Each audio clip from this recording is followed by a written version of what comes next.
انسانیت کے بے شمار مسائل ہیں، ان میں سب سے حساس مسئلہ صحت کا بھی ہے۔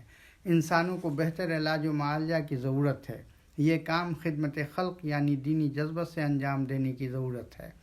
اسی غرض و غایت سے میڈیکل سروس سوسائٹی کے قومی صدر ڈاکٹر محمد فاروق صاحب کے زیر صدارت آج الشفا ہاسپٹل ابو الفضل نئی دہلی واقع کانفرنس ہال میں دوپہر 2 تا 3 بجے میٹنگ منعقد ہوئی۔ علم طب علم شریعت کا لازمی جز ہے۔ علم طب کے بارے میں ایک عام غلط فہمی یہ پائی جاتی ہے کہ یہ دنیاوی علم ہے۔ علم دین سے اس کا براہ راست کوئی تعلق نہیں ہے۔ خدمت خلق کی نیت کے ذریعے اس کا دین سے جوڑ لگایا جاتا ہے۔ میں آج کے جائزہ میں اس بات کو صاف کرنا چاہتا ہوں کہ یہ خیال غلط ہے۔ 3 قابل غور باتیں: علم طب علم شریعت کا ایک لازمی جز ہے اور دین کا ایک اہم باب ہے اور سیرت نبوی صلی اللہ علیہ وسلم کا ایک اہم گوشہ ہے۔ اس سلسلہ میں 3 باتوں پر غور کریں۔ آپ خود یہ فیصلہ کرنے پر مجبور ہوں گے کہ یہ خیال بالکل ہی بے اصل ہے۔ پہلی بات یہ ہے کہ حدیث شریف کی کسی بھی کتاب کو اٹھا کر آپ دیکھ لیں، آپ کو ہر کتاب میں کتاب الطب والرقیٰ ضرور ملے گی۔ اگر علم طب علم دین کا جز نہ ہوتا تو کتب احادیث میں اس باب کو شامل کرنے کا کوئی جواز نہیں تھا۔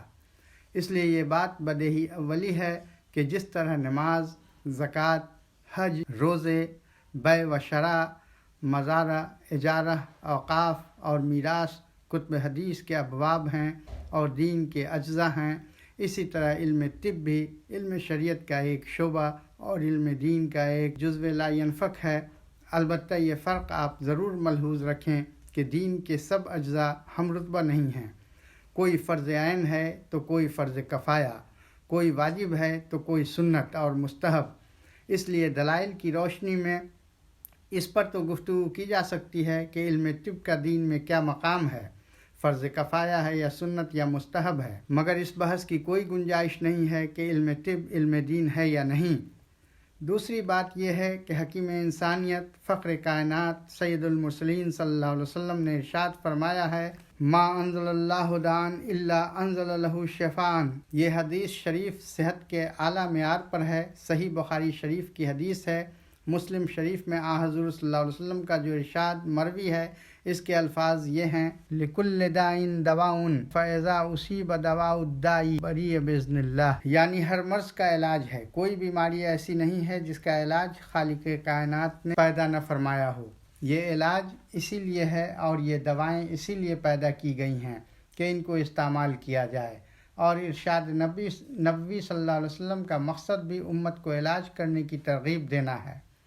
حضور صلی اللہ علیہ وسلم نے نہ صرف قولاً بلکہ عملاً بھی خود اپنا علاج فرمایا ہے اور اپنے دست مبارک سے یا اپنے زیر انتظام اپنے صحابہ رضی اللہ تعالیٰ عنہ کا علاج کیا ہے، اور اسی وجہ سے پوری امت متفق ہے کہ بیماری کا علاج سنت نبوی صلی اللہ علیہ وسلم ہے۔ نئی بیماریوں کے علاج کے لیے تحقیق ضروری ہے۔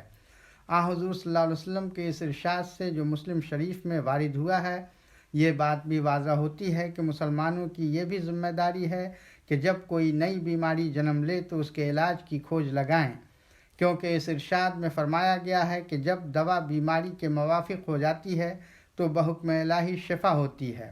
بے سوچے سمجھے علاج کرتے رہنا اور شفا کی امید رکھنا اسلامی تعلیمات کی روح سے صحیح نہیں ہے۔ آپ حضرات نیتیں بدلیں اور ذہن سے یہ خیال نکال دیں کہ آپ دنیاوی علم حاصل کر رہے ہیں، نہیں، بلکہ یہ سمجھیں کہ آپ ایک خالص دینی علم حاصل کر رہے ہیں۔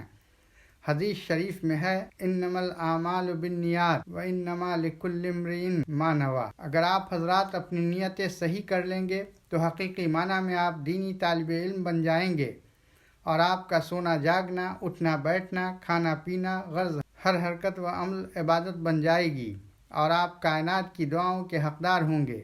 فرشتے آپ کی تعظیم کریں گے، جیسا کہ حدیث شریف میں وارد ہوا ہے، جس کا مفہوم ہے: آسمان و زمین کے درمیان جو ملائکہ مامور ہیں اور اپنے کام میں مشغول ہیں، جب وہ کسی طالب علم کو دیکھتے ہیں تو اپنے پر رکھ دیتے ہیں، یعنی اپنی پرواز بلند کر دیتے ہیں اور طالب علم کو خوش کرنے کے لیے تعظیماً کھڑے ہو جاتے ہیں۔